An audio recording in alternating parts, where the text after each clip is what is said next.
नमस्कार, स्वागत है आपका आवाज अड्डा में। मैं हूं नीरज बाजपेयी और किसानों का मामला एक बार फिर फंसता हुआ दिख रहा है। बैठक जो चल रही थी सरकार के साथ वो बेनतीजा रही है, उसमें कोई फैसला अब तक नहीं हुआ है, गतिरोध अभी भी बरकरार है। तो यानी 8वें दौर की बैठक में कोई फैसला नहीं, अब 9वें दौर की बैठक 8 जनवरी को होगी, ऐसा खबरें निकल के आ रही हैं, ऐसा तय हुआ है। तो ये मामला लगातार फंसा हुआ है। पिछली बार उम्मीद थी कि 2 कानूनों पे सहमति बन गई थी कि उनमें कुछ बदलाव किए जाएंगे, लेकिन जो 3 मुख्य कानून है कृषि वाले, उस पर पिछली बार ये कहा गया था कि आज की बैठक में ये तय होगा। लेकिन जो अब नतीजा निकल के आ रहा है कि गतिरोध अभी भी बना हुआ है। खबरें ये हैं कि किसान अड़े हुए हैं कि उन 3 बिल्स को आप रिपील करिए, तब आगे बातचीत होगी, जबकि सरकार कहना है कि आप क्लॉज बाय क्लॉज इस पे बात करें, जहां पे आपको दिक्कत है उसको चर्चा के जरिए सुलझाया जा सकता है। लेकिन बात बनी नहीं। आज इसी पे बातचीत करने के लिए हमारे साथ जो मेहमान हैं उनसे आपका परिचय करा दें। राजीव जेटली हैं, भारतीय जनता पार्टी के प्रवक्ता हैं। साथ ही आदिल सिंह बोपराई होंगे, कांग्रेस के प्रवक्ता। धर्मेंद्र मलिक हैं, भारतीय किसान संघ का प्रतिनिधित्व कर रहे हैं यहाँ पे। वीरेंद्र गर्ग जी हैं जो कृषि वैज्ञानिक हैं, कृषि एक्सपर्ट हैं। विजय सरदाना जी एग्री इकोनॉमिस्ट भी हमारे साथ जुड़ेंगे और साथ ही डॉक्टर मनोज कुमार हमारे साथ हैं जो हम्मुराबी एंड सोलोमन फर्म के फाउंडर हैं। मनोज जी, आपका भी बहुत बहुत स्वागत है इस खास चर्चा में। पहले तो चलते कि भाई बैठक में बेनतीजा रही है। जेटली जी, बैठक बेनतीजा रही, क्यों, क्या हुआ? देखिए, पहले आप एक बात समझिए, आपने कभी इतिहास में ऐसा नहीं देखा होगा कि कहीं पे किसी को किसी कानून को लेकर या किसी संशोधन को लेकर, संविधान में संशोधन को लेकर अगर कोई आपत्ति हो और आपत्ति के बाद उसने ये कहा हो कि हमें इन बातों पर आपत्ति है और उसके बाद सरकार उसको मान ले। मानने के बावजूद जब कोई बात ना रह जाए तो आप केवल इतनी बात कहें कि हमें नहीं, ये चीज चाहिए ही नहीं। तो आप ये सोचिए कि ये कोई भी व्यक्ति कभी भी किसी भी कानून को लेकर एक एजिटेशन कर सकता है और कह सकता है कि इस कानून को हटा दिया जाए। मैं कानून के नाम नहीं लूंगा, क्योंकि अगर कोई कानून किसी एक के लिए अच्छा होगा तो दूसरे के लिए बुरा होगा। अगर कोई व्यक्ति बुरा काम करेगा तो हो सकता है उसके लिए बुरा हो, कोई अच्छा काम करेगा तो उसके लिए हो सकता है वो अच्छा कानून हो। तो यहां पर ये चर्चा आपने कहा कि बेनतीजा रही है। बेनतीजा का मतलब ये होता है कि सरकार ने हर मुमकिन कोशिश, हर तरीके से किसान भाइयों को, उन किसान भाइयों को जो एजिटेशन पर बैठे हैं, उनको समझाने की कोशिश करी कि हर तरीके से कानून आपके फेवर में है। देश का गरीब किसान, दूर दराज के इलाकों में, छोटा किसान दूर दराज के इलाकों में रहता है, उसे इस कानून की जरूरत है। लेकिन मैं उनका भी सम्मान करता हूं जो सिंघू बॉर्डर पर बैठे हैं या गाजीपुर में बैठे हैं, मैं उनका भी सम्मान करता हूं। लेकिन उनको भी एक बात समझनी चाहिए कि जिन बातों को लेकर आपकी आपत्तियां थी, जिन बातों को लेकर आपकी चर्चा शुरू हुई थी, जिनको आपने सरकार के सामने रखा था, उसके ऊपर जब संशोधन की बात आई तो सरकार ने मान लिया। एक अड़ियल रवैया अपनाना किसी भी व्यक्ति के लिए, वो किसान भाई हो, चाहे मैं हूं, चाहे कोई भी हो, किसी के लिए भी मुझे लगता नहीं है कि ठीक है। अगर आप कहते हैं कि उसको हटा दिया जाए तो उसका जस्टिफिकेशन जरूर होना चाहिए, और जस्टिफिकेशन नहीं है तो आपको क्या लगता है कि वो क्या किसान भाई हैं? क्योंकि उनके बीच में चंद लोग ऐसे बैठे हैं जिनको घबराहट हो जाती है। जैसे ही किसान भाई मानने लगते हैं किसी बात को, उनको घबराहट हो जाती है, वो कूद कर भागते हैं। उसमें कुछ किसान नेता भी बने, में तथाकथित किसान नेता मैं कहूंगा, जिनका पेशा कृषि से जुड़ा हुआ नहीं है, जिन्होंने 20 साल से केवल खान मार्केट, लुट दिल्ली में घूमने का काम किया। हाँ, ये अलग बात है कि अपना पहनावा ऐसा रखा कि मैं किसान हूं, लेकिन उन्होंने कभी कृषि की तरफ ध्यान नहीं दिया, कभी उन्होंने देखा भी नहीं होगा।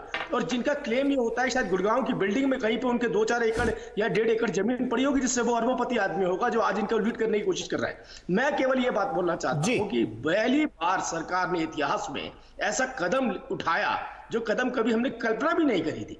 फिर भी अगर चंद लोगों को इससे आपत्ति है तो मुझे नहीं पता वो किस बात को लेकर। और आज जो आपने कहा कि बेनतीजा रही, मैं अपडेट नहीं हूं अभी तक उस बात को लेकर, लेकिन मुझे नहीं लगता वजह ऐसी नजर आती जिसमें वो बेनतीजा रह जाए वो हमारी चर्चा। नहीं, बेनतीजा इसलिए नहीं क्योंकि जब दोनों पक्ष अड़े हुए हैं, किसान बात करने को तैयार ही नहीं है, वो कह रहे हैं रिपील करिए, वापस करिए, तब कोई बात होगी। तो बैठक में कोई फैसला नहीं हुआ। जब कोई फैसला नहीं हुआ तो बैठक बेनतीजा है। धर्मेंद्र मलिक जी, भारतीय किसान संघ को आप प्रेजेंट कर रहे हैं, इतना क्यों अड़े हुए हैं कि जब तक रद्द नहीं होंगे तब तक हम बातचीत नहीं करेंगे? अदरवाइज क्यों नहीं बातचीत कर रहे हैं आप लोग? नहीं, देखिए, मैं आपको थोड़ा ठीक करना पड़ेगा। मैं भारतीय किसान यूनियन से हूँ, भारतीय किसान संघ से नहीं हूँ जी। और मैं आपको बताऊं, अभी भारतीय जनता पार्टी के जो प्रवक्ता जितनी सफाई से झूठ बोल रहे थे, इनको मैं दुरुस्त कर देना चाहता हूं कि आपकी सरकार जहां पहले दिन खड़ी थी आज भी वहीं खड़ी है। 2 बैठक में मैं मौजूद रहा हूं, आज बैठक में हमारे दूसरे लोग गए थे। सरकार पहले दिन से बिल के फायदे गिनाना चाहती है और हमने सरकार को ये बताया था अगली बैठक में कि आपका बिल फायदे का नहीं है। 36-37 क्लोज पे हमारी आपत्ति है, 20 क्लोज सरकार ने माने थे। और जो कानून आधे से ज्यादा गलत हो, उस कानून का हमें क्या करना?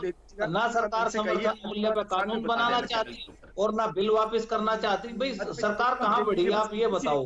या तो सरकार अपने समर्थन मूल्य पर कानून बना दिया, अब संशोधन पे बात करिए तो आगे कुछ सोच विचार करें। लेकिन ना तो सरकार एमएसपी पे आती, ना सरकार बिल वापस लेना चाहती।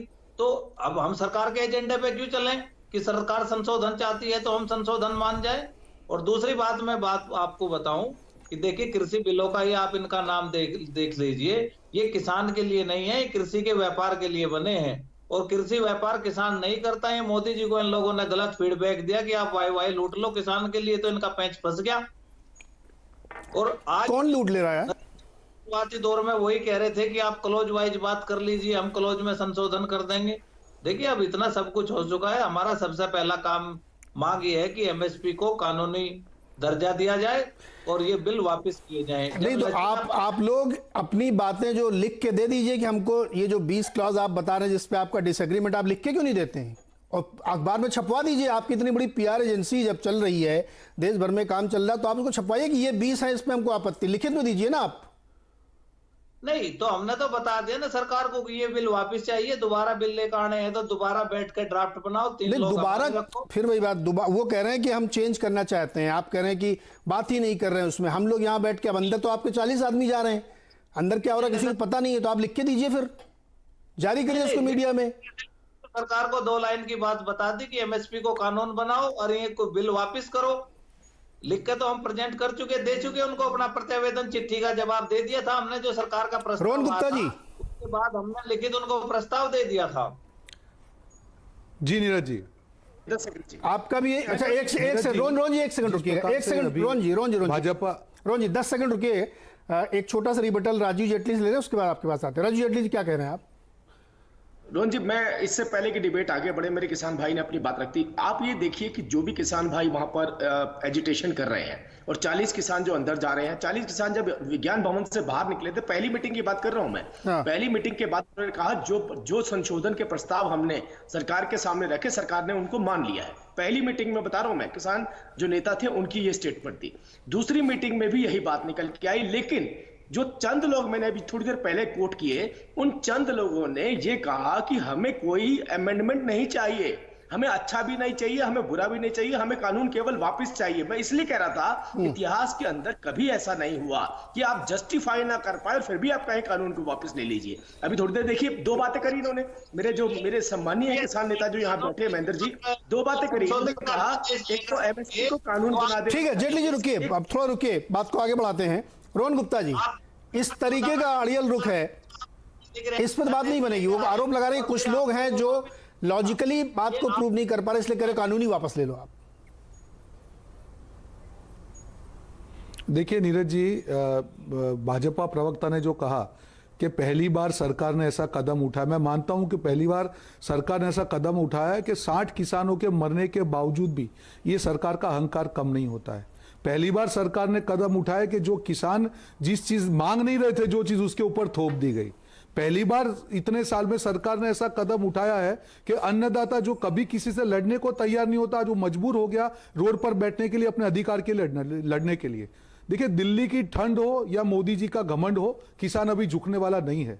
और जो मोदी जी 56 इंच के सीने की बात करते थे, अगर 56 इंच का दिल होता उस सीने में, तो मुझे नहीं लगता कि आज किसानों का ये हाल होता। नीरज जी, ये क्यों हो रहा है? आपने कहा अड़ियल रवैया, अड़ियल रवैया किसका है?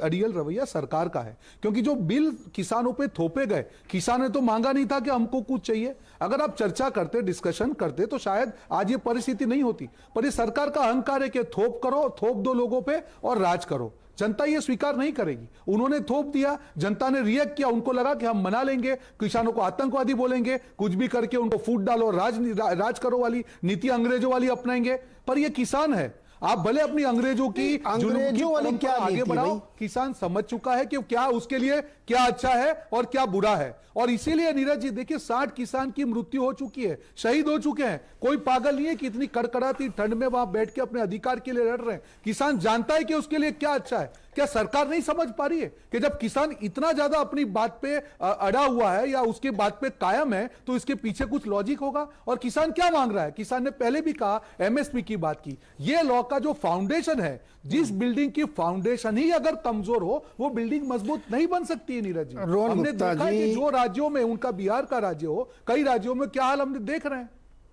जी। रोहन गुप्ता जी, बहुत सारी चीजें पहली बार हुई हैं। महाराष्ट्र में बहुत सारे किसान पहली बार आत्महत्या कर रहे थे, तब आप लोगों की सरकारें थीं, तब आप इतने हमदर्द और इतने संवेदनशील नहीं थे किसान। फिर मैं अभी एक रेट्रिक सा डायलॉग मारूंगा तो आप लोगों को बुरा लग जाएगा। 70 साल में किसानों की कौन सी समस्या हल कर दी आपने? नीरज जी, उधर मत जाइए आप। जी, मैं जवाब देना चाहूंगा इसका। नहीं, देखिए नीरज जी, मैं जाऊंगा, बिल्कुल जाऊंगा, क्योंकि संवेदनशीलता किसी भी सरकार का मुख्य जो हो, संवेदनशीलता का मतलब क्या ये है कि कानून वापस ले लो? सरकार होती इतनी निष्ठुर नहीं होती कि 60 किसानों के मरने के बाद भी अपने अहंकार पे अड़ी रहती। क्या कर रही है सरकार? पूरा देश देख रहा है। भाई साहब सुनिए ना, जिन किसानों के आंसू पोंछने चाहिए उनके ऊपर अश्रु गैस के सेल छोड़े गए और आप उसको बोल रहे हैं कि संवेदनशीलता। ये नहीं चल सकता इस देश में। अगर सरकार, सुनिए ना रोहन जी, तो ये परिस्थिति होने वाली। रोहन जी, आपकी बात सही है, भावनाओं के आधार पर बहुत सारे फैसले होते हैं, लेकिन भावनाओं के आधार पर कानून नहीं बनते हैं। कानून फैक्ट पे बनते हैं। समझ में आई बात आपके? इसलिए कह रहा हूं ना, तो बैठ के बात करिए।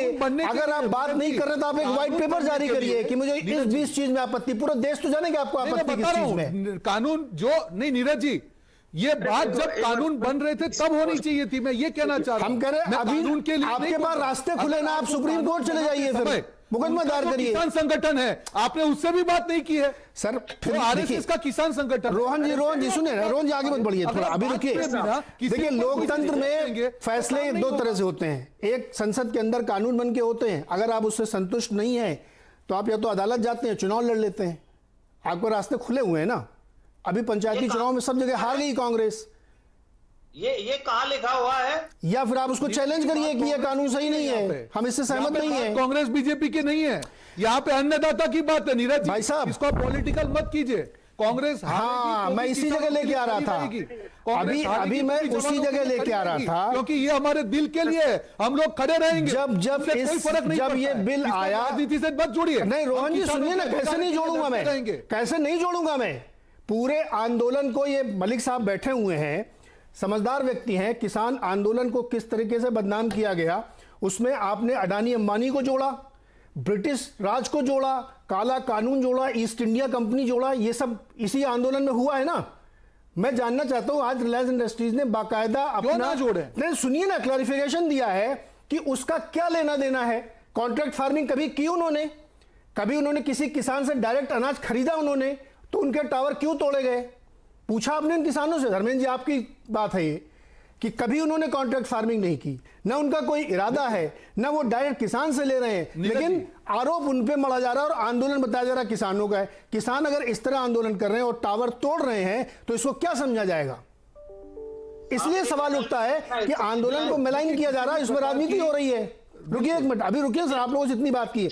डॉक्टर मनोज कुमार हमारे साथ हैं। डॉक्टर मनोज कुमार, ये जो पूरा आंदोलन आज निकल के आया, जिसको हम कम से कम 10 बार अपने चैनल पे 1-1 घंटे की डिबेट कर चुके हैं, मुद्दा वहीं आके फंस जाता है और उसका स्वरूप आपने देखा। रिलायंस इंडस्ट्रीज को पंजाब हरियाणा हाई कोर्ट में रिट दायर करनी पड़ी कि हमारे टावर क्यों तोड़े जा रहे हैं, मेरा क्या लेना देना कॉन्ट्रैक्ट फार्मिंग से। आप लोग अंदाजे के आधार पर सब काम करें। डॉक्टर मनोज कुमार जी, देखिए, काफी इंटरेस्टिंग डिस्कशन अभी चल रही थी और बहुत पॉलिटिकल सा डिस्कोर्स लग रहा था। मेरा ये मानना है कि किसान का जो आंदोलन चल रहा है वो किसान के हित से कहीं आगे, बहुत आगे निकल गया है। अब ये बिल्कुल खिलौने की तरह कुछ वेस्टेड इंटरेस्ट हैं जो इसको मौके का फायदा उठाना चाहते हैं, जो अपनी माइलेजेस जो चीज नहीं कर पाए हैं अभी तक, चाहे पॉलिटिकल साइड पे पिछले 2 बार पार्लियामेंट्री इलेक्शंस में हार की बात हो, या जो लोग बिल्कुल मिट गए हैं एक तरीके से पॉलिटिकल मैप से, या तो वो लोग हैं, या दूसरा वर्ग कुछ ऐसा जो बिजनेस कंपल्शंस में अपनी एग्जिस्टेंस को थ्रेटेड पा रहे हैं, जिस तरीके से जियो या उस उठ के सामने आ रहा है। तीसरा वर्ग है जो लोग फॉरेन के कैपिटल को बढ़ावा देते हैं, तो उनकी 90% इन्वेस्टमेंट और टर्नओवर जितनी भी है वो सब बाहर के चाइनीज कंपनी से सोर्स होती है, चाहे इक्विपमेंट हो या बाकी चीजें, वो सारा पैसा बाहर भेजते हैं। तो इस तरह के बहुत थोड़ा सा डीपली देखने पे ये किसान एक तरीके से खिलौने की तरह लोगों के हाथ में फंस गए हैं। और ऐसे ही रेटोरिक, जैसे अभी एक भाई साहब यहाँ कह रहे थे अन्नदाता अन्नदाता अन्नदाता कर करके इन्होंने मारा है 60 लोगों को, और शायद और 100-200 को मार देंगे। बिकॉज जो एक तरीका डिस्कोर्स का होता है, एक राम जन्मभूमि जैसा चीज हमने देखा कि बिल्कुल सॉर्ट आउट हो गया सुप्रीम कोर्ट में अल्टीमेटली जाके। कानून का एक प्रक्रिया है, विरोध करने का हक सबको है, लेकिन इस तरीके से मिसगाइड करके कि किसान जब प्रेशर में है, जब उसकी सोचने की क्षमता थोड़ी सी धूमिल हो गई है, तो किसान के अपने लीडरशिप, जिनके कॉन्फ्लिक्ट ऑफ इंटरेस्ट इश्यूज हैं, ये बाकी समय एक आंदोलन और दूसरे आंदोलन के बीच में क्या करते हैं, उस समय ट्रेड यूनियन टाइप की एक्टिविटीज करते हैं। तो इनकी फाइनेंशियल डिटेल्स, ये बड़ा कंफ्यूजिंग सा सिचुएशन सामने आ गया है, जिसमें एक्चुअल किसान जो है देश भर का, वो बिल्कुल भ्रमित हो गया है। उसको समझ में नहीं आ रहा कि हो क्या रहा है। ये कौन से भाई साहब है जो हमारे लीडर है, वो कुछ और बात करते हैं, अंदर जाके लिख के नहीं देते, बाहर आके चिल्लाते हैं, प्रॉब्लम हमारी सॉल्व नहीं हो रही है। और ये दूसरा, ये कौन से दूसरे टेलीकॉम कंपनीज है जो इस तरह की अफवाहें फैला रहे हैं ताकि एक उनका कॉम्पिटिटर बिल्कुल उसको एंटी नेशनल स्वरूप देके खत्म कर दिया जाए। ये कौन से बाहर के कंपनीज हैं जो बड़े बड़े स्टेक होल्डर्स हैं इंडियन टेलीकॉम कंपनीज में, जो फॉरेन शेयर होल्डर्स या इक्विपमेंट सप्लायर, जिनकी अगले 5 साल 10 साल का पूरा प्लान, बिजनेस प्लान इंडिया पे टिका हुआ है कि हमारा डिजिटलाइजेशन। जी मनोज जी, यहां पे मैं एक सवाल जोड़ना चाहता हूं। देखिए, आपने बिल्कुल सही पॉइंट उठाया। मैं बाकी जो राजनीति के लोग जुड़े हुए हैं उनसे भी ये कहना चाहता हूं कि इस पूरे आंदोलन को जिस रूप में आप लोगों ने खड़ा कर दिया है, उससे सारे सवाल उठते हैं। 2 नाम आप लोग बार बार घुमा घुमा के लेते थे, अडानी अंबानी, उनके लिए कानून लाया गया, वो मोदी जी के दोस्त हैं। अरे बोलने से पहले कभी लॉजिकली सोचिए ना आप। रिलायंस इंडस्ट्रीज, आप मेरे ऊपर आरोप लगाएंगे कि मैं उनके चैनल में काम करता हूं। हाँ, मैं काम करता हूं उनके चैनल में, लेकिन फैक्ट रखूंगा ना मैं। उन्होंने इस देश में कितनी चीजें आपको दी। अभी रिसेंटली जो उनका टाई अप हुआ है, जिसमें किराना स्टोर्स को जोड़ा गया है, वो उनके फायदे की चीज नहीं है। दुनिया की बड़ी बड़ी ई कॉमर्स के सामने उन्होंने बैकअप बन के खड़े होकर दिखाया कि मैं छोटे किराने के साथ में खड़ा हूं, लेकिन नाम लेके और फिर उसको गुमराह करके। तभी ये आंदोलन, मैं बार बार जो कह रहा था ना जेटली जी कि बेनतीजा हो रहा, वो इसलिए हो रहा बेनतीजा क्योंकि मुद्दा ही नहीं समझ में आ रहा कि हम डिस्कस क्या करने जा रहे हैं। छोटी सी बात रखना चाहता हूं वाजपेयी जी, छोटी सी बात रखना चाहता हूं जी। मैं एक बात रखना चाहता हूं कि देखिए, रोहन गुप्ता जी ने 2 बातें बोली और 2 बड़े झूठ बोले। पहला तो एक उन्होंने बोला कि कारपोरेट घरानों को फायदा देना चाहते हैं, उसका जवाब बाद में दूंगा। पहले ये बताऊं, 10 साल तक इनकी सरकारें प्रदेशों के अंदर, केंद्र के अंदर इसी बात को लेकर संवाद करती रही कि हमें किस तरीके की आगे की रूपरेखा बनानी है। 10 साल की चर्चा के बाद यह नतीजा निकला कि ऐसा कानून लेकर के आना चाहिए, जिसमें इंक्लूड थे भूपेंद्र सिंह हुड्डा जी, कैप्टन अमरिंदर जी और पूरे देश के नेता इंक्लूड थे। इवन कम्युनिस्ट जो आज लाल झंडे लेकर बैठे हैं, ये पहले व्यक्ति थे जिन्होंने कहा था एपीएमसी खत्म होना चाहिए। पहले व्यक्ति थे जो एपीएमसी की खिलाफत कर रहे थे, जो आज लाल झंडे किस बेशर्मी से वहां गए, मुझे तो ये बात समझ नहीं आ रही। ये आप अपनी बात से। अब दूसरी बात देखिए कि केजरीवाल साहब ने 3 कानून थे हमारे, तीनों में से एक कानून लागू कर दिया जो एपीएमसी के बाहर सामान बेचने का। 2 कानून डेवलपमेंट काउंसिल में भेज के बोला इसको भी रिव्यू करके लागू कर देना चाहिए, और अगले ही दिन यू टर्न ले लिया। देखिए, आपकी नासमझ सरकार, क्या आपने कानून पढ़ा नहीं था? क्या आपको पता नहीं था किसान के फेवर में? जब आपने देखा कि किसान वहां पर पंजाब से कुछ लोग चल पड़े हैं, तो पंजाब के लोगों को खुश करने के लिए आपने कदम उठाया। अब दूसरी बात, रोहन गुप्ता जी ये बताइए मुझे, इनकी प्रदेश सरकारों की बात बता रहा हूं मैं, आज से मात्र 7 साल पहले बिजली नहीं होती थी, इन्होंने थर्मल प्लांट बंद कर दिए थे क्योंकि इनको सस्ती बिजली कहीं से मिल रही थी। रोहन गुप्ता जी से पूछे बिजली किससे खरीदते थे, ये क्या इनकी थर्मल प्लांट में बिजली बनती थी?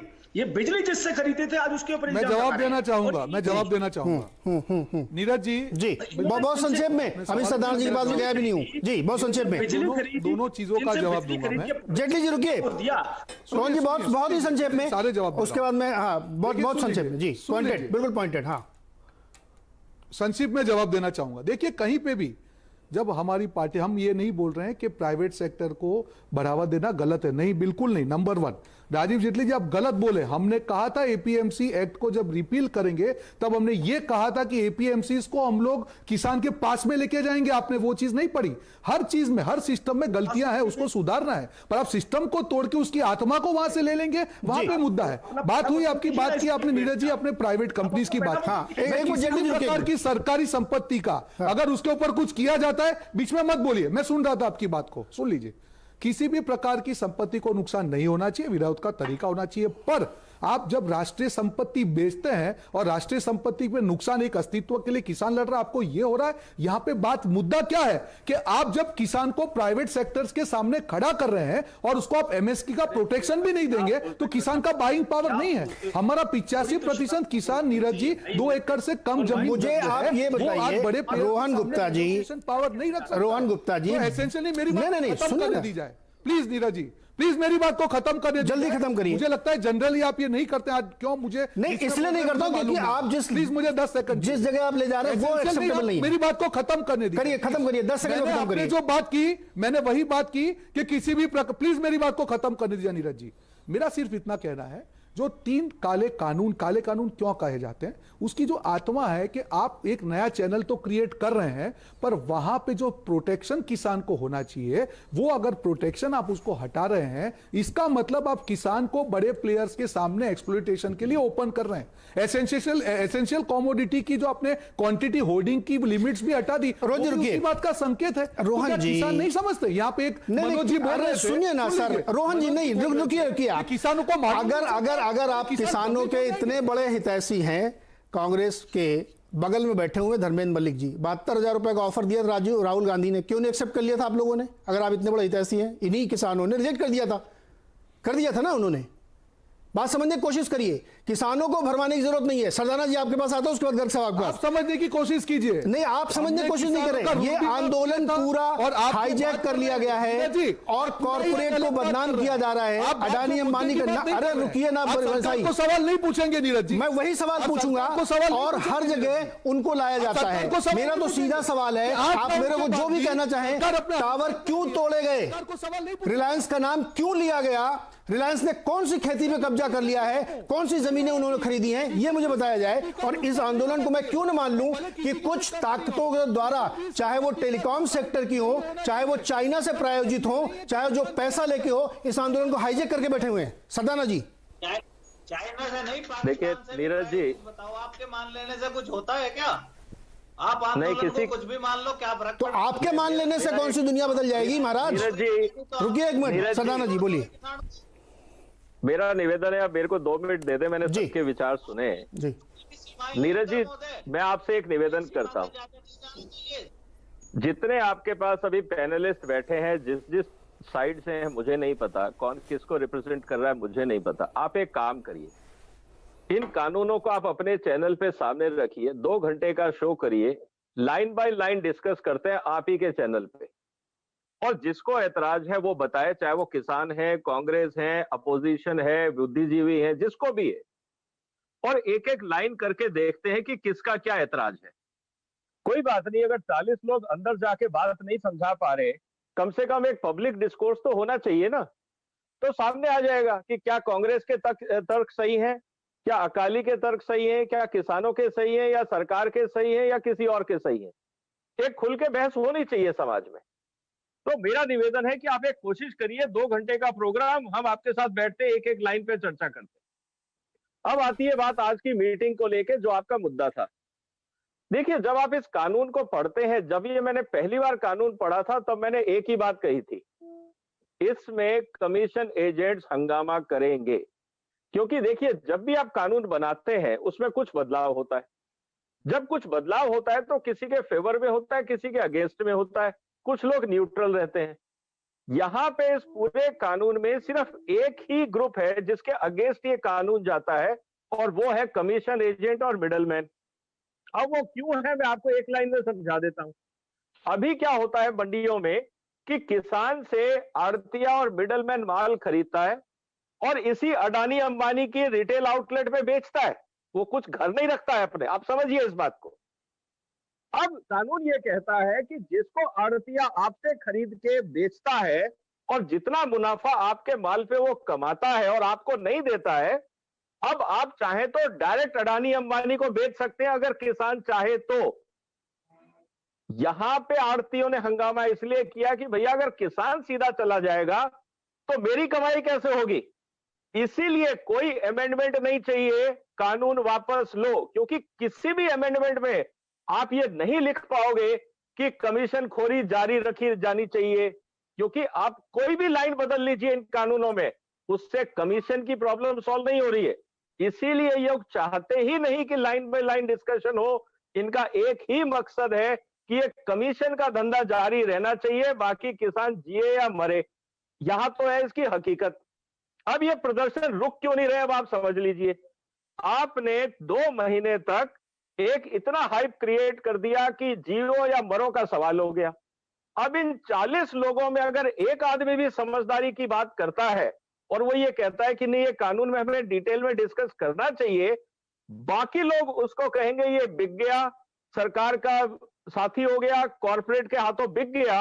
अब वो समझदार लोग भी इन 40 लोगों में मुंह इसलिए नहीं खोलेंगे कि उनको पर्सनल इज्जत का सवाल है। आज सारा इशू ये है कि घंटी कौन बांधे। 40 में से एक भी तैयार नहीं है। सब जानते हैं कि कानून सही है, क्योंकि जब आप उनसे ऑफ कैमरा बात करते हो, और हम पहले दिन से बात कर रहे हैं ऑफ कैमरा, हर आदमी मानता है कानून में गड़बड़ नहीं है। लेकिन विजय जी ये तो राजनीति है, हमें भी तो अपनी दुकान चलानी है। अब तो सवाल ये है कि बड़ा किसान नेता कौन, जो जितनी जोर से बोलेगा उतना बड़ा नेता। इसलिए आप देखोगे कि ये चर्चा नहीं करते, ये सिर्फ कहते हैं कि मैं कह रहा हूं सरकार सुने, मैं कह रहा हूं सरकार झुके। मुद्दे की बात नहीं है, प्रेस्टीज एंड ईगो का सवाल रह गया है। इसीलिए ये बात फेल हो गई, आगे भी फेल होगी। जी वीरेंद्र गर्ग जी, जो अभी सरदाना जी कह रहे हैं या इससे पहले रोहन जी ने या मलिक जी ने कहा कि ये जो पूरा आंदोलन है अब उस अपने क्रक्स से, जहां पे इशू बेस्ड डिस्कशन आपको करना चाहिए, उससे निकल के अब ये एक डिफरेंट 5 स्टार आंदोलन बन गया है, जहां पे व्यापारियों को, उद्योगपतियों को, टेलीकॉम कंपनियों को इसमें घसीटा जा रहा है। मेरा सवाल बेसिक एकदम वही है कि अगर आपके किसी पॉइंट बाय पॉइंट इश्यूज पे हैं तो आप बात कर लीजिए, आप लिख के दे दीजिए कि हमको इस पे आपत्ति है, सरकार उस पर लिखित जवाब देगी। ये हवा में बातें जो अंदर चलती रहती है ना, उससे कंफ्यूजन होता है। उसके बाद बाहर निकल के आप इसी चैनल में बैठ के कांग्रेस और कांग्रेस के नेता, किसान नेता ये कहते हैं कि अडानी अंबानी के लिए कानून बनाए गए। मुझे इस पर आपत्ति है। जी देखिए नीरज जी, शुरू में जब ये आंदोलन पंजाब में चल रहा था, हरियाणा में चल रहा था, कुछ प्रदेशों में था, किसान लाइनों पे बैठे थे, उस समय पे इन पे ध्यान नहीं दिया गया। और जैसे ही किसान 40 दिन पहले दिल्ली में आके बैठे तो कुछ हवाएं उड़ाई गई, SYL की बात की गई और हरियाणा पंजाब की बात की गई, खालिस्तान की बात की गई, इसकी ताकि इनको बदनाम करके यहाँ से भगाया जा सके। उससे बात नहीं बनी तो भाई ये बड़ी बड़े शब्द लेके आए, चाइना को ले आए बीच में और अन्य बातों को बीच में ले आए। मैं ये कहता हूं मनोज जी को क्यों आपत्ति है अन्नदाता कहने पे?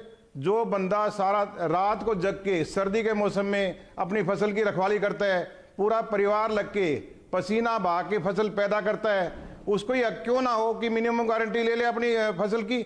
हर एक कोई भी प्रोडक्शन करने वाला बंदा है, जो भी अपना कोई माल बनाता है, वो अपनी कीमत खुद तय करता है। स्वामीनाथन रिपोर्ट ये कहती है कि भाई 1.5 गुना जितनी किसान की लागत है सरकार तय कर दे, सरकार ये तय कर दे कि इतनी लागत आती है और उसके बाद ये मार्जिन होना चाहिए किसान के पास, 1.5 गुना मार्जिन। तो MSP सरकार तय कर दे, कोई भी खरीदे, कोई कॉर्पोरेट खरीदे, चाहे अंबानी खरीदे, चाहे अडानी खरीदे, कोई भी खरीदे, किसान को एक प्रोटेक्शन मिल जाएगी। छोटे छोटे किसान हैं, वो ना तो कोर्ट में जा सकते, ना कहीं जाके अपनी लड़ाई लड़ सकते।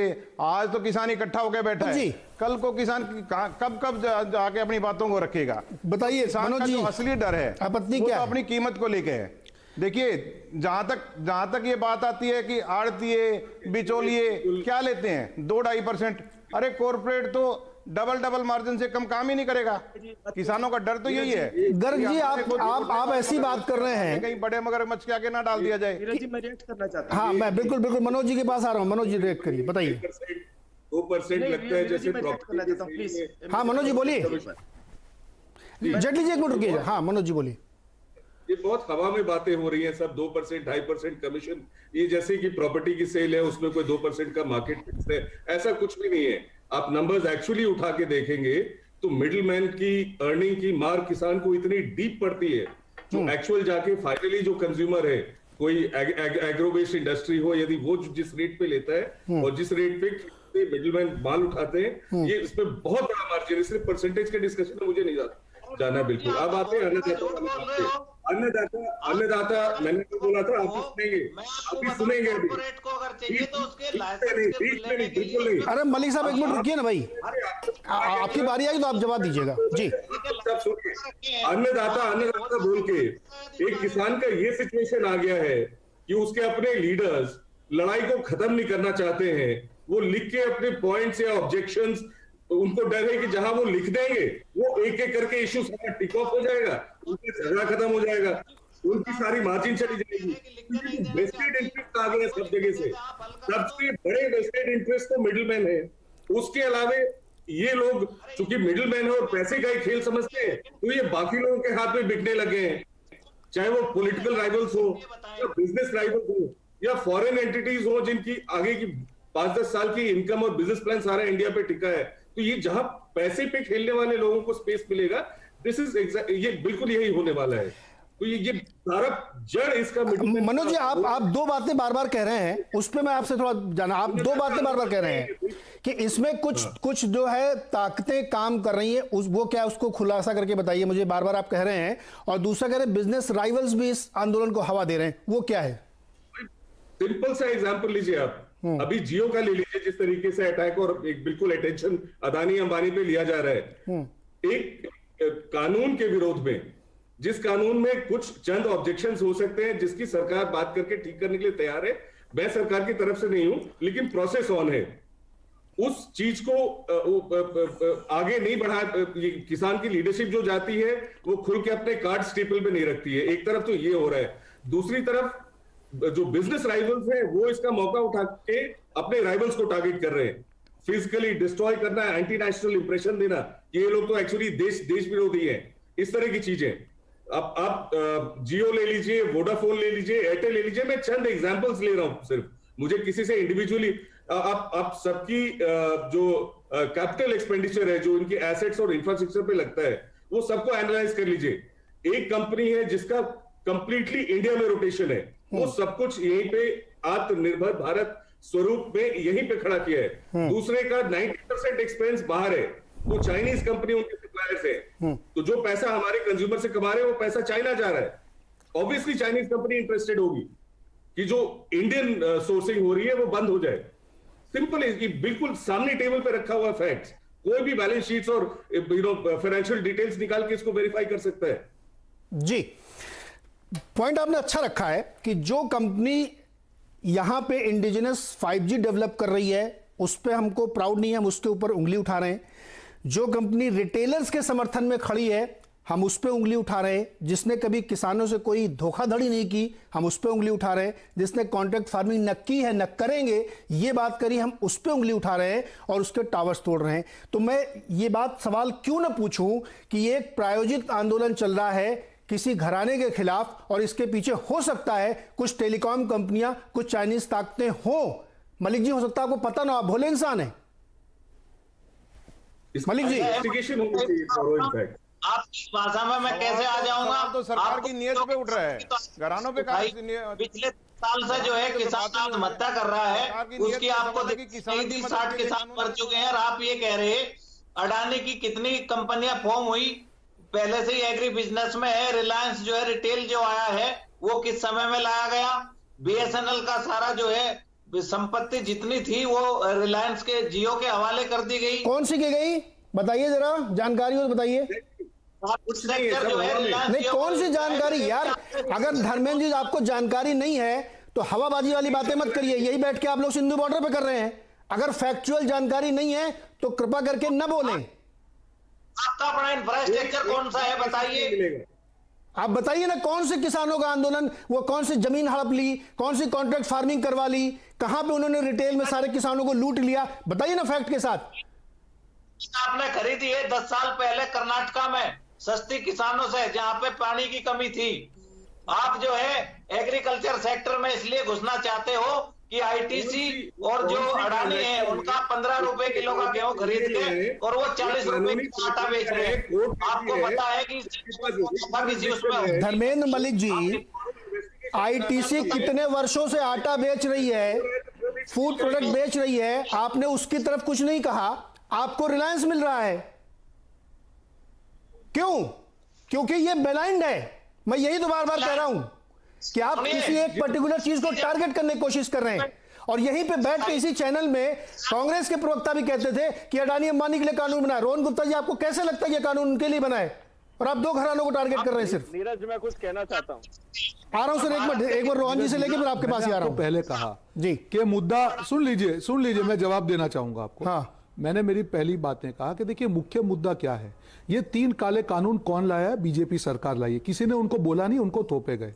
जो हमारा डे 1 से हमारी कोई भी प्रेस कॉन्फ्रेंस देखेंगे, कांग्रेस के 3 विरोध थे उसमें। नंबर 1, पहले कहीं पे भी जो एमएसपी की बात है उसको उड़ा दिया गया। नंबर 2, आपने प्राइवेट सेक्टर को चैनल ओपन किया पर कहीं पे भी एमएसपी का आप गारंटी नहीं देके उसको आप एक्सपोज कर रहे हो। नंबर 3, आपका इंटेंशन वहां पे कहां डाउट होता है जब एसेंशियल कमोडिटी एक्ट में आप होर्डिंग की क्वांटिटी को आप हटा रहे हो। इसका मतलब अगर छोटा किसान है, अगर जब तक 100% से ऊपर दाम नहीं बढ़ेगा आपकी लिमिट अप्लाई नहीं होगी। इसका मतलब यह है कि जो छोटे किसान का बार्गेनिंग पावर है वो खत्म हो जाएगा। हम जो बात कर रहे हैं, हमारा मुख्य मुद्दा यह है कि जिस बिल्डिंग की नींव कमजोर हो, ये तीनों काले कानून है। ये सिर्फ 2 प्लेयर की बात नहीं है। मैं आपको एमपी का बता रहा हूं, अभी 5-6 दिन पहले ही 2 करोड़ का चेक बाउंस हो गया। अभी वो लोग लीगल प्रोसीडिंग तो कर रहे हैं, पर किसान क्या करेगा? अगर यही चीज मंडी से होती है, उसको एक बेसिक प्रोटेक्शन होता है मंडी सिस्टम का, जो धोखाधड़ियां होती है इस प्रकार से नहीं होती।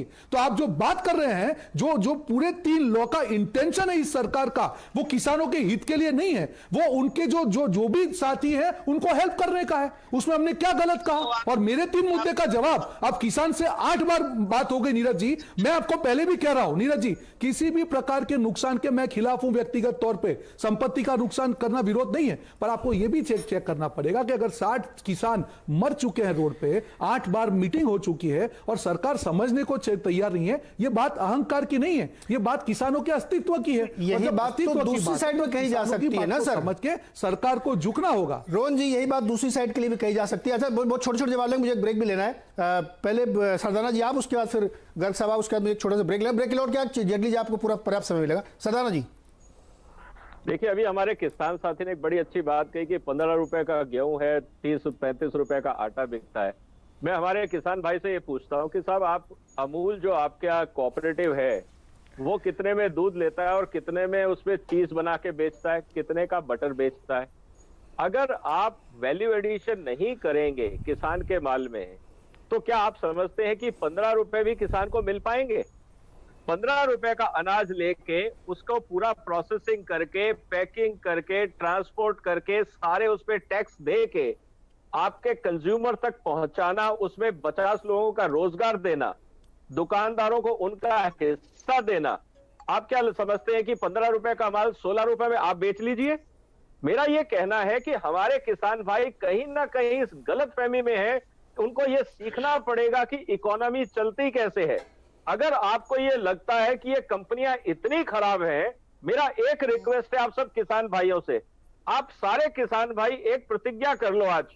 आज के बाद किसी का बच्चा किसी कंपनी में नौकरी के लिए अप्लाई नहीं करेगा। आप किसी भी कंपनी को अपना माल नहीं बेचेंगे और किसी भी कंपनी से अपने पर्सनल यूज के लिए कोई माल नहीं खरीदेंगे। आप अगर इतना कंपनियां खराब है आपके देश के लिए, तो आप उनके साथ क्यों हैं एज ए कंज्यूमर?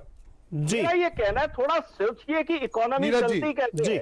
आर्ग्यूमेंट आप करते हैं बगैर तथ्यों को जाने और खुद भी भटकते हैं और दूसरों को भी भटका रहे हैं। जी सरदाना जी, एक छोटा सा जवाब आपसे लेंगे। गर्ग साहब, नहीं, जवाब मैं दूंगा ना, सवाल मेरे से है तो जवाब मैं दूंगा। अरे एक मिनट सर, आपके पास आऊंगा तो आप 14 रुपए का कंपोजिट जवाब दीजिएगा। हाँ। 40 रुपए में बेचती है। हाँ। लेकिन लोकल मंडी में जो चक्की वाला होता है वो 2 रुपए किलो में आपका अनाज साफ भी करता है, पीस के भी देता है, आपके घर पे आटा भिजवाता है, 2 रुपए किलो लेता है वो। किसी ने ऐसा नहीं है, वो खाइए, जितनी बड़ी कंपनी है उसके उतने बड़े खर्चे हैं। आप आशीर्वाद का आटा खाइए यार, ये तो आपकी चॉइस है कि आप 17 वाला खरीदते हो या 27 वाला या 37 वाला। ये तो कस्टमर पे छोड़ो ना, जो पैसे दे रहा है।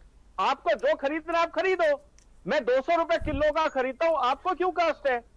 आपको क्या लेना देना मेरे से? आप अपनी सोचो ना कि आपको क्या सही लगता है। देखिए, जो जितने भी बड़े बड़े कॉर्पोरेट जो पहले बड़ी सिटीज में थे, अब वो धीरे धीरे अपने पैर फैलाते जा रहे हैं और सारी मार्केट कैप्चर कर लिए। अच्छा, मुझे छोटा सा एक ब्रेक लेना है।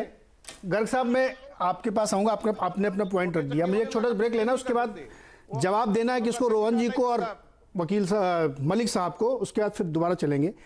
सदानंद जी, जाते जाते आपकी बात में मैं एक बात जोड़ देता हूं। आपने अमूल का उदाहरण दिया कि वो जो भी 20-24 रुपए लीटर खरीद के उसके बाद वो 48 रुपए का मक्खन और 46 रुपए का दूध बेचते हैं। गलत करते हैं?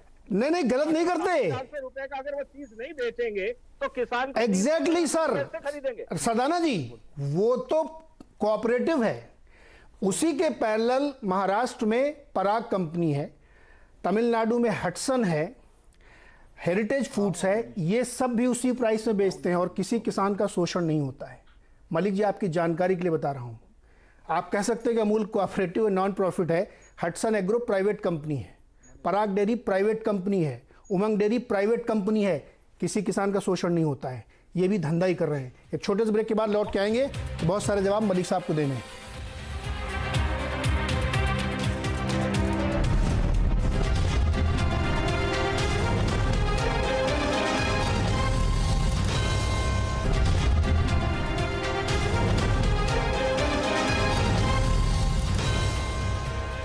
स्वागत है एक बार फिर से आपका आवाज अड्डा में। और आज किसानों की बातचीत हो रही है। किसानों के एक दौर की और बैठक बेनतीजा रह गई है। अगली बैठक 8 जनवरी को होगी और वो 9वें दौर की बैठक होगी। बातचीत बिल्कुल स्टैंड स्टिल है, जहां पे पिछली बार छूटी थी वहीं पे खड़ी हुई है। तो चर्चा ये हो रही है कि मुद्दे क्या हैं और क्या ये वाकई आंदोलन अब किसानों का आंदोलन रह गया है या इसको बाहरी शक्तियों ने, विदेशी शक्तियों ने, कुछ कॉरपोरेट घरानों ने हाईजैक कर लिया है और वो नहीं चाहते कि किसानों का मसला सुलझे। मलिक साहब, जवाब आपका। जी, मैं बस 2-3 बात कहना चाहूंगा। विषय जो भी है हमारा भारत सरकार से है। अभी विजय सरदाना जी कह रहे थे कि ये कमीशन एजेंट का मामला है। मैं सरदाना जी से पूछना चाहता हूं कि क्या कमीशन एजेंट खत्म हो जाएंगे इस कानून के बाद या बढ़ जाएंगे? बिल में लिखा है एनी पैन कार्ड होल्डर, यानी कि अब कोई भी व्यापारी का काम कर सकता है, उसे किसी लाइसेंस की, किसी बात की कोई आवश्यकता नहीं रही। दूसरी बात मैं ये कहना चाहता हूं कि इस कानून का जो प्रीएम्बल है उसमें ही लिखा है कि उचित और लाभकारी मूल्य मिलेगा, यानी कि समर्थन मूल्य की कहीं कोई बात नहीं है। किसान सुरक्षा कवच के रूप में एपीएमसी में बदलाव हो रहे हैं। एपीएमसी को कानून का दर्जा दिए जाने की मांग कर रहा है। तमाम ऐसी चीजें हैं जो बिलों में खामियां हैं। और दूसरी बात, मैं एक बात और बता दूं, हमें अडानी अंबानी से आपत्ति नहीं है। अडानी अंबानी खरीदे, कोई खेती करे, लेकिन एमएसपी की गारंटी हमको चाहिए। आप कह रहे हैं कि अडानी अंबानी कहां से आगे, तो सुनिए, अडानी जाके मोजाम्बिक में प्रधानमंत्री को ले जाके घोषणा कराता है कि आप दाल का उत्पादन कीजिए, जो भारत में एमएसपी है वो आपको मिलेगा, और इसी गारंटी के साथ मोजाम्बिक से दाल खरीद होती है। हिंदुस्तान का किसान जब दाल पैदा करता है उसको लगता है कि देश के प्रधानमंत्री मोजाम्बिक में अपील कर रहे, देश में दाल का संकट है, तो वो दाल का उत्पादन कर देता है। हिंदुस्तान के किसान की कोई दाल एमएसपी पर नहीं खरीदता। बहुत सारी चीजें किसी से छिपी नहीं रह सकती हैं। हो गया ना सर? मैं रोहन जी के जल्दी सर, समय कम, इस सेगमेंट में समय कम होता है। आपने 2 बातें कही, सवाल के तौर पे है। नहीं, 2 जो बातें आपने कही उसमें से 2 पॉइंट। एक, आपने कहा कि आपत्ति क्यों है अड़तियों से? आपत्ति यह है कि कुछ ही लोग क्यों अड़तिये बने। आप स्वयं जवाब दे रहे हैं, सारे लोग अड़तिये बन जाए ना, क्या दिक्कत है? मेरे पास पैन कार्ड है, मैं भी अड़तिया बनना चाहता हूं, आपको क्या प्रॉब्लम भाई? आप क्यों चाहते हैं मंडी के अंदर 10 लोग बैठ के अड़तियागिरी करें? मैं भी करूंगा अड़तियागिरी, मेरे को भी अपॉर्चुनिटी होनी चाहिए। नंबर 1। नंबर 2 सुनिए सर, आप जो मोजाम्बिक का उदाहरण दे रहे हैं ना, एनलाइटन कर रहा हूं आपको मैं, इस देश में दाल का उत्पादन, प्रोडक्टिविटी आधी कर दी है आप लोगों ने गेहूं के चक्कर में। पढ़िए जाके नीति आयोग की रिपोर्ट। ये किया गया है केवल एमएसपी हासिल करने के लिए, इसलिए दिक्कत है। दाल का प्रोडक्टिविटी 7 किलो आ गई है, जो पहले 15 किलो थी। आप पढ़िए उसको पहले, इसलिए दिक्कत है। रोहन गुप्ता जी, आपकी बारी। कोई न्याय प्रणाली की व्यवस्था की गई है? देखिए नीरज जी, मैं मेरी बात संक्षिप्त में रखूंगा। ये जो पूरी सिचुएशन क्रिएट हुई, ये क्यों हुई? कहीं ना कहीं जो एग्जिस्टिंग सिस्टम है, मैं ये नहीं कहूंगा कि एग्जिस्टिंग सिस्टम परफेक्ट थी, उसमें खामियां थी, और इसीलिए कांग्रेस ने कहा था कि एपीएमसी एक्ट में जो हम रिपील करके सुधार लाएंगे, क्योंकि आज भी हमारा जो छोटा किसान है इतना दूर नहीं जा सकता है, मंडियों को किसान के पास जाना पड़ेगा। आपको सुधार करने करिए, हर बार बीजेपी वाले बोलते हैं, आप भी, हमने कभी सुधार के लिए मना नहीं किया। सुधार का मतलब डिस्ट्रक्शन, विनाश नहीं होता है। आप एक सिस्टम की चीजों से किसान को बचाने के लिए कुछ काम करेंगे या बिगाड़ने के लिए काम करेंगे। जो पुरानी सिस्टम में इश्यू था कि किसानों का शोषण हो रहा था, आप जब उसको एमएसपी के बिना प्राइवेट प्लेयर के के सामने एक्सपोज कर रहे हो, तो अब तो बड़ी मछली के सामने किसान को रख रहे हैं। और तीसरी चीज जो सबसे इंपॉर्टेंट चीज में हर बार ये तीसरा जो एक्ट है एसेंशियल कमोडिटी एक्ट, मुझे बताइए ऐसी क्या जरूरत थी उसकी क्वांटिटी को हटाने के लिए, क्योंकि ये तीसरा पॉइंट है, वहां सरकार का इंटेंशन दिख रहा है। नहीं नीरज जी, खत्म करने दी जाए, कभी भी आप नहीं बोलिए। मालूम है कि रिलायंस के टावर टूटे, इमोशनल होना ठीक है, पर बीच में बोलना ठीक नहीं है। नहीं, मैं फिर जवाब देता हूं। मैं व्यक्तिगत तौर पर कांग्रेस पार्टी खिलाफ है, पर मैं मेरी बात कर रहा हूं, मेरी बात को खत्म करने दीजिए। ये तरीका नहीं है नीरज जी। अरे बात खत्म करिए ना आप सर, मैं जवाब दूंगा करता हूं, मुझे 10 सेकंड दिए जाए। मुद्दा यह है नीरज जी, मुद्दा यह है कि क्योंकि सरकार की नीयत में खोट है, इसीलिए किसान उन पे भरोसा नहीं कर रहा है। 60 किसान शहीद हो चुके हैं, सरकार के कान पे जून नहीं रेंग रही है। सरकार को समझना पड़ेगा कि यह कानून किसान विरोधी है, काले कानून है, उनको वापस लेने पड़ेंगे, डिस्कशन करना पड़ेगा, और जो किसान के हित में होगा सबको मिलकर करने में हमको कोई आपत्ति नहीं है। हम सरकार के साथ में है, और यह अहंकार नहीं चलेगा। ठीक, एमएसपी सरकार कह रही कि हम तो उसको जारी रखने के पक्ष में है, क्यों भरोसा नहीं हो रहा है ये अभी मैं उनसे जवाब ले लूंगा। आपने कहा एसेंशियल कमोडिटीज एक्ट क्यों नहीं हट रहा है सर, इसलिए क्यों हट रहा है, इसलिए हटना जरूरी है, जितनी मेरी समझ कहती, जितनी मैंने अरसास पढ़ी है कि जब तक वो नहीं हटेगा इस देश में कोल्ड चेन नहीं बनेगी। अगर मैं धंधे वाला आदमी हूं, मुझे एक वेयर हाउस बनाना है, कोल्ड चेन बनाना है, और आप ये तय कर देंगे कि इतना ही रखना है, मैं नहीं बनाऊंगा। आजादी के बाद से कहां कोल्ड चेन बनी, मुझे आप बताइए। ये सबसे बड़ी बाधा है सर। एमएसपी क्यों नहीं लिखा हुआ है? अगर नियत में खोट नहीं है, एमएसपी की गारंटी क्यों नहीं है? बता रहा हूं क्यों नीरज जी, मैं बता रहा हूं ना क्यों आपको। आप मुझे बताइए। ये नहीं कि आप सरकार को सवाल नहीं पूछेंगे नीरज, आप मुझे बताइए। मैं सरकार से सवाल पूछ रहा हूं ना। आप प्राइस आप ये तय करके कि ये चीज मैं इस प्राइस पे खरीदूंगा और आप प्रोड्यूस करिए सर। नहीं, फिर खोलने का पर्पज ही नहीं ना सरकार की। इतने लो हो गए, फिर तो खोलने का मतलब ही नहीं सर। अगर प्राइस सरकार तय कर दे कि 32 करोड़ टन अनाज मैं इस प्राइस पे खरीदूंगा, तब तो कोई मतलब ही नहीं हुआ ना सर। फिर नीरज जी, आपको कोई गलती नहीं लगती सरकार की? मुझे लगती गलती, मैं बता रहा हूं कहां गलती लगती है। मुझे गलती लगती है, जो सबसे बड़ी गलती सरकार की है वो ये है कि कानून लाने से पहले एक बार इन 40 जो संगठन इनको बैठा के समझा देना चाहिए था। जो काम आप बाद में कर रहे हैं वो आप काम पहले करना चाहिए था। ये गलती मुझे लगती है, लेकिन खुले दिमाग से सोचने वाली बात नहीं। अरे जिस शरीर की आत्मा में ही खोट हो, क्या समझाएंगे? अरे क्या आपको लगता है ना ऐसा खोट? इस लॉ के डीएनए में खोट है, आप समझाएंगे? आप साहब बैठ के जब उसको समझने के लिए तैयार नहीं, सरकार कह रही कि मैं लिख के दूंगा कि एमएसपी नहीं खत्म होगी, फिर भी आपको भरोसा नहीं है। आप जिद पे अड़े हुए, नहीं लिख के दो। आप किसी की आप ऐसे ही जीएसटी के लिए अड़े हुए थे, ऐसे जीएसटी के लिए अड़े हुए थे कि जीएसटी में लिख के दे दीजिए कानून में। कैसे लिखा जा सकता है जीएसटी? बोल रहे कि नहीं 20 बार उसके बाद तैयार हो जाए, चेंज हुआ आपका नहीं, कुछ लूटने वाला तैयार हो जाएगा। कैसी बातें कर रहे हैं? जवाब इनसे लेते हैं। और एक लास्टली जो आपने मेरे ऊपर कमेंट किया कि मैं रिलायंस का टावर तोड़ गए से इमोशनल हूं। हाँ, मैं इमोशनल हूं। क्यों? इसलिए नहीं कि मैं यहां सिर्फ नौकरी करता हूं। रिलायंस के देश में नहीं सुनिए ना, सुनिए, लॉजिक के साथ सुनिए। आप इस देश में रिलायंस के करोड़ों शेयर होल्डर हैं, ये उनकी कंपनी है, ये उनका अधिकार है कि उसके लिए लड़ेंगे। जैसे किसान एमएसपी के लिए लड़ रहा है, मैं शेयर होल्डर हूं तो मैं अपनी कंपनी के लिए लड़ूंगा अगर उसका टावर तोड़ा जाएगा। पर इसका जेटली साहब जवाब दीजिए, क्या 3 काले कानूनों के साथ खड़े रहे? देखिए, मैं जोर से जी बोल रहे हैं, मैं एक आग्रह करूंगा इनसे थोड़ी सी जानकारी लेके आए। जानकारी का मतलब हमारे पैनल के ऊपर 2-3 ऐसे लोग बैठे हैं, उसमें एक कृषि एग्रो एक्सपर्ट भी आपने लिखा है गर्ग साहब को। पहली बात तो ये जानकारी लेके आए कि राज्य सरकारें भी कई बार एमएसपी निर्धारित करती हैं, और ज्यादातर राज्य सरकारें निर्धारित करती हैं।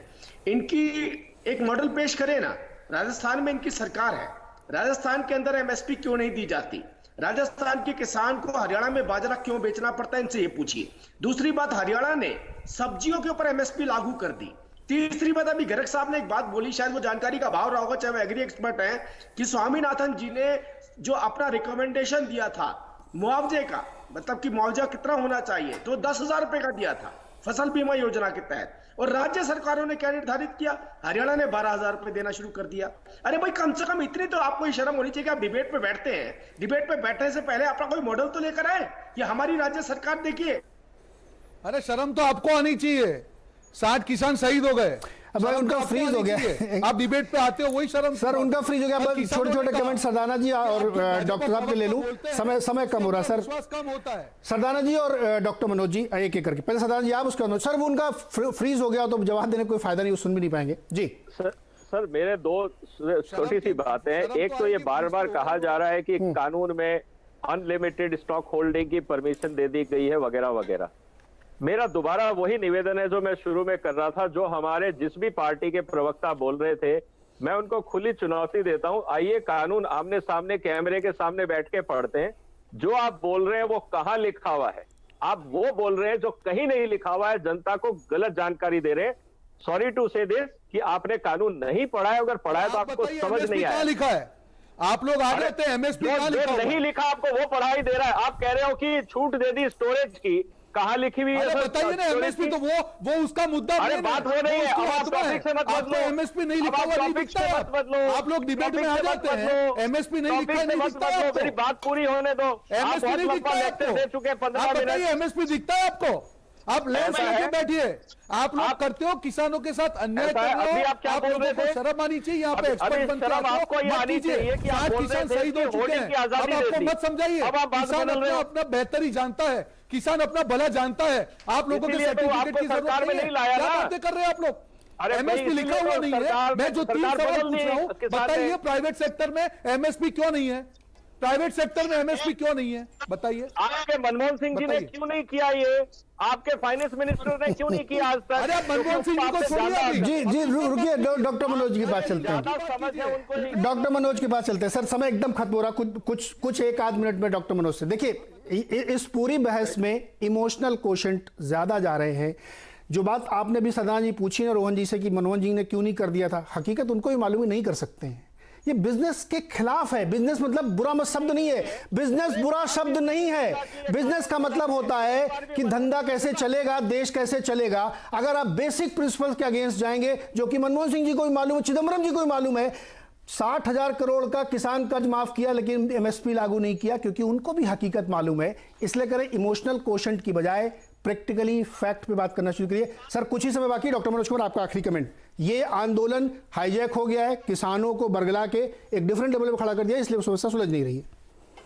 मैं सिंपल ये सारा कुछ सुनने के बाद जो अभी तक डिस्कशन हुआ है, सिंपली जो एक्शन है लोगों का, जो किसानों की लीडरशिप है वो एक तरफ, जो पॉलिटिकल रियोटिक्स अभी जो इतना चिल्ला के आवाजें सुन रहे हैं, एक ही टेप रिकॉर्डर की तरह वही शब्द बार बार रिपीट हो रहे हैं, ये जो रियोटिक हो रहा है वो किसान की लीडरशिप के जो एक्शंस है, एक्शंस दिखाता है कि वो एक्चुअली उनका इंटेंशन क्या है। उनका इंटेंशन इस मुद्दे को सॉल्व करना है ही नहीं। अदरवाइज 4 चीजें आप निकाल के रख दे टेबल पे, ये हमारी समस्याएं हैं, सरकार बैठे उसको टिक ऑफ कर दे, खत्म हो जाए, बात आगे बढ़ेगी। बट एजेंडा है या लड़ते रहना जी। किसान की लीडरशिप इसको सॉल्व करने के बजाय इंडस्ट्रियल हाउसेस को टारगेट कर रही है। जो पॉलिटिकल एजेंडा वाले लोग हैं वो चाहते हैं कि जब तक अगला इलेक्शन ना आए, जब तक कोई जी भी आगे होने। डॉक्टर साहब समय बिल्कुल खत्म हो रहा है शो का, समय खत्म हो रहा है। सर मैं रोहन जी माफी चाहूंगा, समय मेरा खत्म हो रहा है शो का। ये पूरी डिबेट हम लोग लगभग 10वां शो में ये कर रहा हूं किसानों के ऊपर। हर बार बात आके वहीं पहुंच जाती है कि ये कर दीजिए वो कर दीजिए। देखिए बहुत सिंपल सी बात है, किसानों का हित सर्वोपरि है, कोई शक नहीं इसमें, किसी को शक नहीं है। लेकिन वो कैसे होगा, इस तरीके पर सारी डिबेट है। तो अब तक जो 70 सालों का तरीका था वो अच्छा नहीं था, तभी तो किसानों की दुर्दशा हुई है। वो मंदड़ियों को यहाँ पानी पी पी के जो लोग गाली देते थे आज उनके साथ खड़े हैं, इसका मतलब शक पैदा होता है। और ये पूरा आंदोलन जो लोग ड्राइव कर रहे हैं वो किन डिमांड्स को लेके आ रहे हैं, इस पे शक होता है। और फिर मैं अपनी बात लेके आऊंगा कि रिलायंस इंडस्ट्रीज के अगर टावर तोड़े जा रहे हैं तो ये मलाइन इंटेंशन है। कोई लोग हैं जो किसानों के आंदोलन को तोड़ देना चाहते हैं, इसलिए इस चर्चा को मैं आज यहां पे लेके आया। बहुत बहुत शुक्रिया। उम्मीद करते हैं कि अगली बैठकों में जो 8 जनवरी को होने वाली है समस्या सुलझ जाएगी और किसान अपनी बात रख पाएंगे, उन लोगों से बच के जो सो कॉल्ड किसान नेता जिन्होंने शायद कहीं कभी सेफोलॉजिस्ट थे, कभी इलेक्शन एक्सपर्ट थे, कभी पॉलिटिशियन थे, अब वो किसान बन गए हैं, उनसे बचेंगे और अपनी समस्या को सुलझाएंगे। बहुत बहुत शुक्रिया। देखते रहिए CNBC आवाज़।